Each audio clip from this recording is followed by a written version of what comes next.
Ahojte, som Dodo, UI designer v CloseRocket a dnes vám ukážem, čo máme nové. Do Voice AI pridávame funkciu Single Update. Predstavte si, že si môžete okamžite aktualizovať svoje CRM priamo po stretnutí alebo inej aktivite. Tak si rovno ukážeme, ako na to.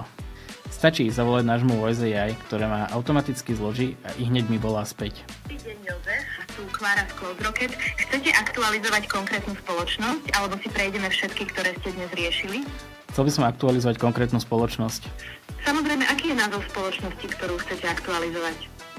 Hopin Slovensko. V databáze sme našli organizáciu Hopin Slovensko. Akú aktivitu ste z Hopin Slovensko dokončili? Bolo to stretnutie, hovor, e-mail alebo plánovanie budúcej aktivity? Mali sme stretnutie. Aká je ďalšia plánovaná aktivita z Hopin Slovensko? Je to hovor, e-mail, ďalšie stretnutie alebo zatiaľ nič? Pošlem im e-mail. Zadajte prosím dátum. Zajtra. Ďakujem. Rozumela som vám zajtra, to znamená 16. januára 2025. Je prosím tento dátum správne? Áno, je. Máte poznámky ku vykonanej aktivite, ktoré chcete zapísať do CRM? Takto jednoducho si viem vytvoriť poznámky ku svojej vykonanej aktivite. Ďakujem, aktualizujem údaje vo vašom CRM. Chcete aktualizovať aj inú firmu? Nie, to bude všetko, vďaka.